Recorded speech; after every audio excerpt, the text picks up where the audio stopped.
Welcome back, my friends, to another episode of TFT Hyperroll from Mission for Tuition. You know why we call it that?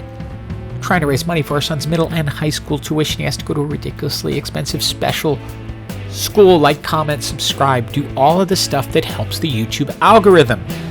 I apologize in advance for today's episode, but we kind of have to do it because it's I would call it the elephant in the room, probably the opposite of the elephant in the room, but it is a build that everyone is using, and if you don't know it and you're not using it, you're probably missing out. So here we go. You know what it is. It's gonna be Yordles, but let's show how we get there. I decided to go with Luden's Echo on this one, so there would be some splash damage from my mages. I had a fairly good start in terms of picking up champions that I felt were going to be friendly to Luden's Echo. Since I already had now 3 Yordles with Corki, Poppy, and Ziggs, I was going to head this direction. Now, the problem with Yordles is you're usually looking at a weak start, so I want to get items on champions as quickly as possible. I want to tank up Poppy, and then I'm ultimately going to be moving items onto Corki now that I have him up to 2 stars.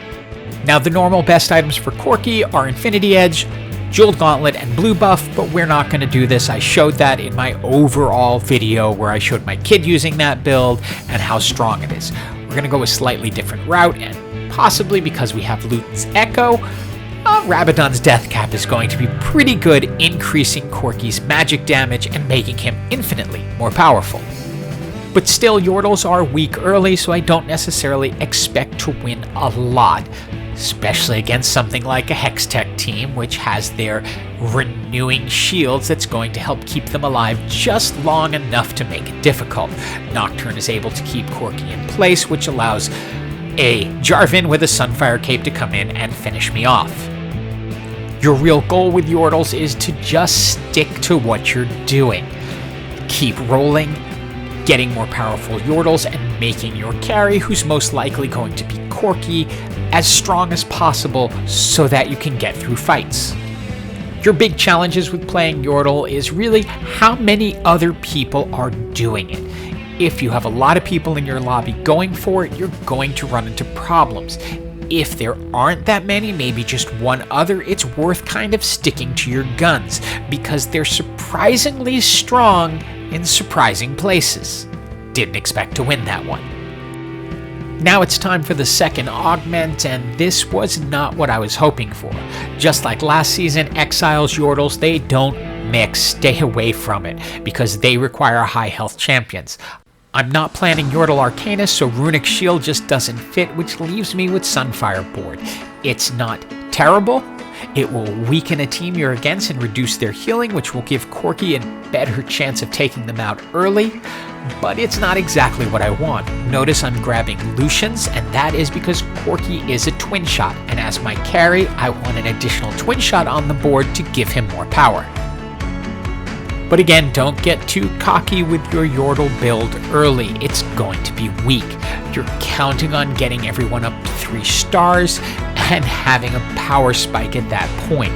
Before then, you are actually very susceptible to a lot of different builds.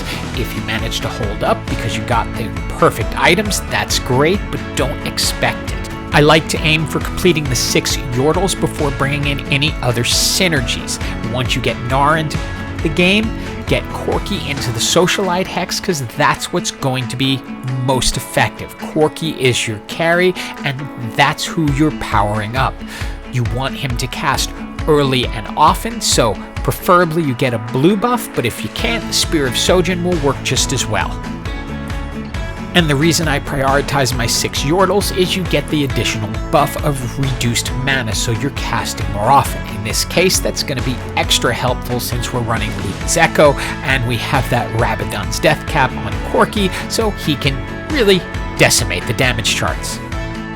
Corki in that Socialite Hex, especially with a Gnar nearby, is a huge power spike for the team. You'll see Corki be able to wipe things out, but more importantly, when Gnar Gnars out, he can take over a match. he's going to be your secondary carry. And he certainly knows it, especially in the Mega Gnar form.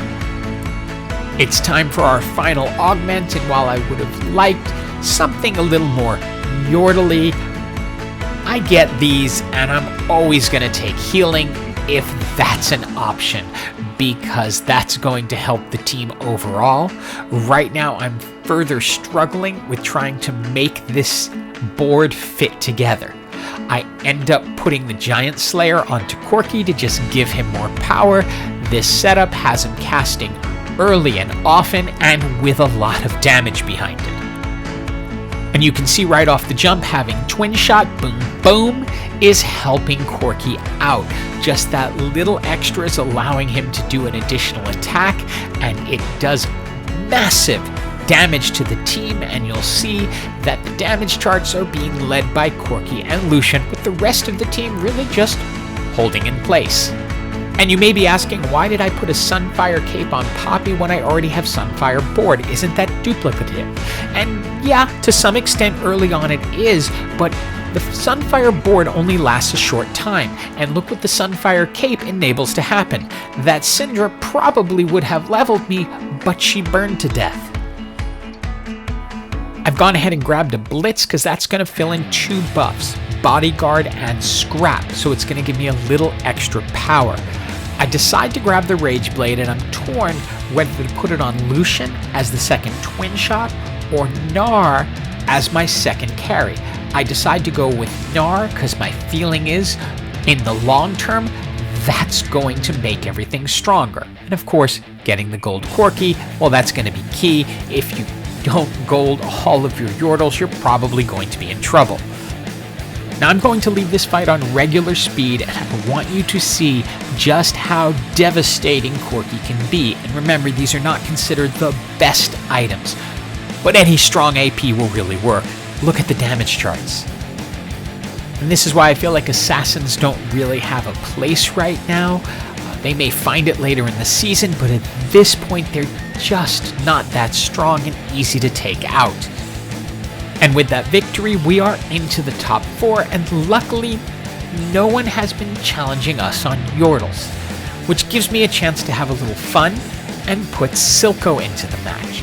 I'm going to want Silco behind Corki to make sure that Corki starts off casting, and casting strong. This will get very useful going forward. And since that final NPC gave us a jeweled gauntlet, I decide to go with the Rage Blade to allow Lucian to get faster attacks, because jeweled gauntlet is an excellent item for Lucian, as his ult being able to crit does amazing damage. Since he's the other Twin Shot on the team who is doing good damage, why not?